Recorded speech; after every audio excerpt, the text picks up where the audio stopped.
Assalamualaikum warahmatullahi wabarakatuh. Perkenalkan, nama saya Dimas Satria Nugroho dengan NIM 2023 11215 dari kelas Teknik Elektro B. Di sini saya ingin mempresentasikan hasil PPT yang telah saya buat mengenai operasionalisasi teknologi dan manajemen teknik dalam industri energi. Di sini saya mengambil studi kasus pada pembangkit listrik tenaga surya. Latar belakang pembangkit listrik tenaga surya atau PLTS, yaitu ada 4 poin. Untuk poin yang pertama itu kenaikan kebutuhan energi. Untuk poin yang kedua, krisis energi dan perubahan iklim. Poin yang ketiga, ada solusi energi terbarukan. Dan poin yang terakhir, keempat, perkembangan PLTS. Untuk poin yang pertama yaitu kenaikan kebutuhan energi. Yang dimaksud kenaikan kebutuhan energi yaitu pertumbuhan populasi dan industrialisasi meningkatkan permintaan energi global. Untuk yang krisis energi dan perubahan iklim, yang dimaksud adalah ketergantungan pada bahan bakar fosil yang menyebabkan krisis energi dan memperburuk perubahan iklim. Yang ketiga, solusi energi terbarukan. Apa itu solusi energi terbarukan? Yang dimaksud itu adalah PLTS muncul sebagai salah satu solusi utama untuk mengurangi ketergantungan pada energi fosil dan memitigasi dampak perubahan iklim. Dan yang terakhir, perkembangan PLTS. Yang dimaksud adalah teknologi PLTS berkembang pesat dengan biaya instalasi yang terus menurun dan efisiensi panel yang semakin meningkat. Next, untuk cara kerja pembangkit listrik tenaga surya sendiri, yaitu yang pertama, ada penyerapan energi matahari. Panel surya menangkap sinar energi matahari dan mengubahnya menjadi listrik arus arah atau arus DC. Untuk yang kedua itu mengkonversi listrik. Inverter mengubah listrik DC menjadi arus bolak-balik atau arus AC yang bisa digunakan oleh peralatan listrik. Yang ketiga itu ada penyimpanan. Ini opsional, boleh ya boleh enggak, yaitu kelebihan listrik bisa disimpan di baterai untuk digunakan saat malam atau cuaca mendung. Dan yang keempat itu ada distribusi listrik.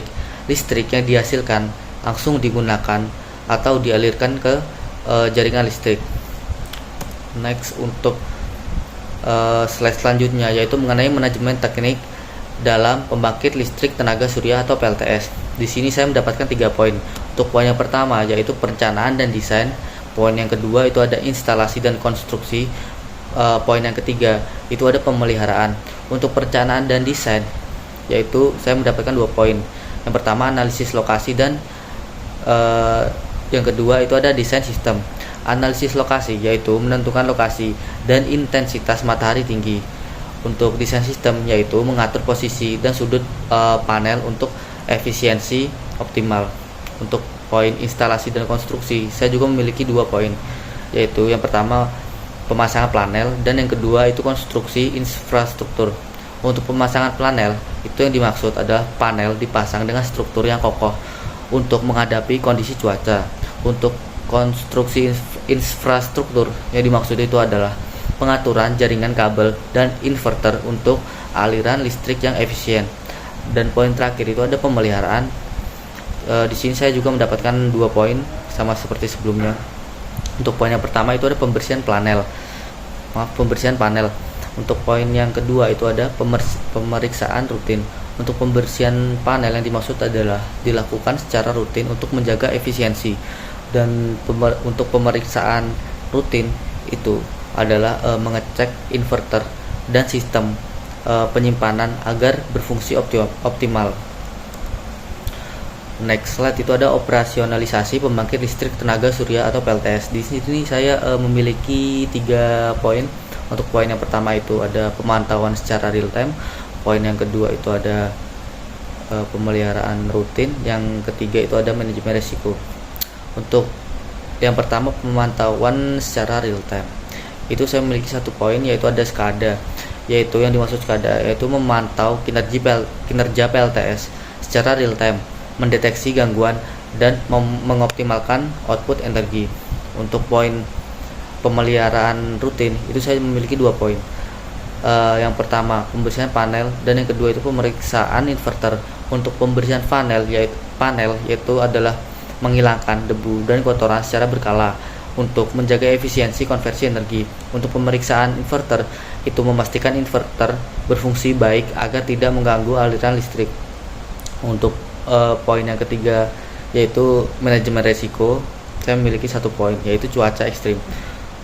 Menyusun rencana untuk melindungi panel dan struktur dari kerusakan akibat cuaca buruk. Next slide, yaitu ada keuntungan pembangkit listrik tenaga surya atau PLTS. Di sini ada 2 keuntungan, yaitu yang pertama keuntungan ekonomi dan yang kedua itu ada keuntungan lingkungan. Untuk keuntungan ekonomi sendiri, yaitu saya mendapatkan 3 poin. Untuk poin yang pertama itu biaya operasional rendah, yang kedua penghematan jangka panjang, yang ketiga ada insentif pemerintah. Untuk biaya operasional rendah, yang dimaksud itu adalah setelah pemasangan biaya operasional relatif kecil karena tidak memerlukan bahan bakar. Untuk penghematan jangka panjang, yaitu meskipun investasi awal tinggi, PLTS menghasilkan penghematan signifikan pada tagihan energi dalam jangka panjang. Dan yang ketiga itu ada insentif pemerintah. Banyak negara menawarkan subsidi dan pengurangan pajak untuk pemasangan PLTS. Untuk keuntungan lingkungan itu saya memiliki 2 poin. Untuk poin yang pertama itu pengurangan emisi karbon dan poin yang kedua itu sumber energi berkelanjutan. Untuk pengurangan emisi karbon itu yang dimaksud adalah PLTS tidak menghasilkan emisi gas rumah kaca, tapi membantu mitigasi perubahan iklim. Untuk poin yang kedua itu ada sumber energi berkelanjutan, yaitu yang dimaksud adalah energi matahari adalah sumber yang melimpah dan dapat diperbarui berkontribusi pada keberlanjutan energi. Next slide, yaitu ada tantangan operasional pembangkit listrik tenaga surya atau PLTS. Untuk slide ini saya memiliki 3 poin. Untuk poin yang pertama itu ada variabilitas cuaca. Variabilitas cuaca itu efisiensi terpengaruh. Produksi listrik menurun pada cuaca mendung atau hujan, membuat output PLTS tidak konsisten. Yang kedua itu ada biaya investasi awal, itu tinggi. Meskipun biaya operasional rendah, biaya awal untuk instalasi sistem PLTS masih relatif tinggi.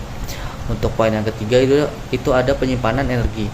Keterbatasan baterai, teknologi penyimpanan energi saat ini belum efisien dan mahal, membatasi kemampuan penyimpan listrik dalam jumlah yang besar. Setelah itu next slide, kesimpulan. Untuk yang pertama, potensi PLTS di masa depan. PLTS akan terus berkembang dan memainkan peran penting dalam transisi energi bersih. Yang kedua itu ada kunci sukses, kombinasi teknologi canggih dan manajemen teknik yang efektif memastikan keberhasilan operasional PLTS. Dan yang ketiga itu ada prospek dan tantangan. PLTS menawarkan solusi berkelanjutan, namun harus diimbangi dengan inovasi untuk mengatasi tantangan teknis dan biaya. Mungkin itu saja yang dapat saya sampaikan. Kurang lebihnya mohon maaf. Wassalamualaikum warahmatullahi wabarakatuh.